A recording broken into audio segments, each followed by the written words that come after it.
The Bose Quiet Comfort 35 IIs or QC35 II noise cancelling headphones came out about 5 years ago, and I got one here, purchased recently at the end of 2022, refurbished directly from Bose official website for about $226 Canadian before tax. And the rest of the footage you see in this video are what the headphones look like right out of the box to give you a sense of what the refurbished quality looks like. Basically, it's as good as new. So is the QC35 still the best noise cancelling headphone out there? I mean, there's a couple new ones from Sony and from Bose itself, and there's a lot of reviews on YouTube, tons. So I'm not going to go over all the features, but I do want to point out 3 things that I think are less covered in the other reviews, and I feel they're quite relevant. First, the QC35 is able to connect to 2 devices at a time, which you don't see in a lot of low-end Bluetooth earbuds or earphones or headphones. Most of the high-end ones do have this feature, but it's quite handy. So it connects to, for example, both my computer or my laptop and my phone at the same time. And when I stop playing music on my computer and start playing a podcast on my phone, it transitions right away. Like there's no work from you, it just automatically transitions. And then if I pause the phone and start playing something on the computer, you hear that in the headphone. So that is an amazing feature. The second thing is the QC35s can be folded and easily packed into its provided hard case. But the folding is well known. What's maybe less well known is the way it folds. So when you put this on your neck, you're able to face the ear cups downward, so that, for example, if you're eating something, you're not dropping food crumbs into your headphones. Whereas some of the other headphones I see online are not able to do that. So the ear cups do fold, but they only fold upward, like they only face upwards when you put it on your neck.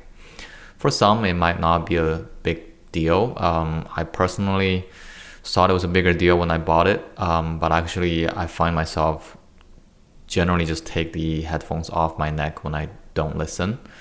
Very rarely do I find myself putting them on my neck for long periods of time. The third thing is the QC35, unlike its newer version, the 45s, has the ability to turn off noise cancelling altogether. So there's a button on the headphone that you can map to control noise cancelling, and you can turn off noise cancelling. So it goes from high to medium to off, which you cannot do, I believe, in the 45s and I think in the Sony as well. And that one, it does 2 things. So when you turn off the noise cancelling, it saves battery life, and sometimes maybe you want to hear a little bit more of the outside world. Although that's not great, because even with noise cancelling off and you put them on, the seal is quite good and the outside world is quite muffled. So anyway, it's a nice feature to have, but again, I don't use it a whole lot.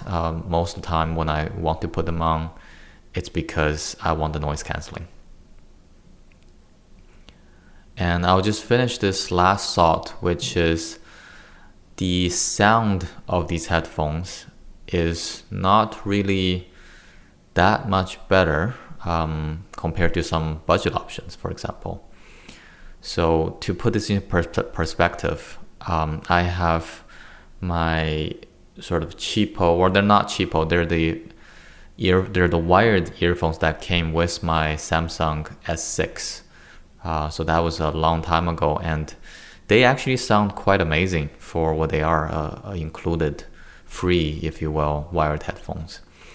And they definitely sounded better than the Jaybird wireless earphone I bought before. I hated the Jaybirds. They sound terrible, don't have any depth or bass to it, and the gels sticking inside the ear was just very uncomfortable. And then from there, I've got these $20 wireless Bluetooth head earbuds from Amazon. They sound, I would say, just as good as the wired earphones. Plus, I've also tried the Apple AirPods as well, and I would say those are on par, about the same level. I mean, obviously, a big headphone is going to sound better than these tiny earbuds, but not by that much. I mean, watching movies, quite good on the little earbuds, and they're 10 times cheaper. And with headphones, when you put them on, if you try to do vacuuming, for example, it works very well to remove that noise, and it's very nice. But after a while, you will feel the heat, so the ears will start to feel warm, and if you definitely can't really do exercise with this because you're gonna sweat. So long-term listening for like podcast, I would still prefer the little earbuds that goes in, and it's very comfortable, doesn't get warm. But yeah, if you're doing some kind of housework, when I do house chores, like, I mean, just listen to this. The vacuuming is just, such a big difference when you put on a noise canceling headphone. All right, that's been it. See you next time.